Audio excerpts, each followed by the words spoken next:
চলতি বছরের শুরুতেই দ্বিতীয়বারের মতো বিয়ের পিঁড়িতে বসেছেন অভিনেতা ও সঙ্গীত শিল্পী তাহসান খান। অভিনেত্রী মিথিলার সঙ্গে বিচ্ছেদের কয়েক বছর পর তার জীবনে নতুন করে লেগেছে ভালোবাসার রং।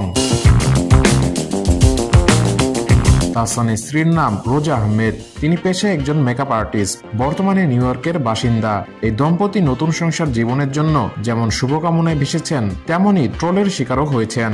এবার সেই আলোচনায় যোগ দিলেন নির্বাসিতা লেখিকা তসলিমা নাসরিন।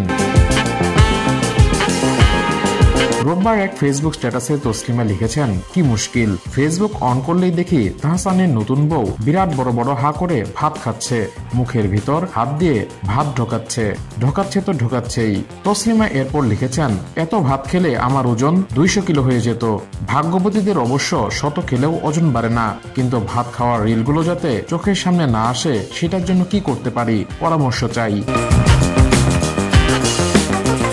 তসলিমার সেই পোস্টে নেটিজেনরা বিভিন্ন মন্তব্য করেছেন। কেউ কেউ লিখেছেন, তাদের ক্ষেত্রেও চিত্রটা একই। ফেসবুকে নিউজ ফিডে ঘুরে বেড়াচ্ছে তাহসান রোজাকে নিয়ে বিভিন্ন ছবি, ভিডিও ক্লিপ কিংবা স্ট্যাটাস।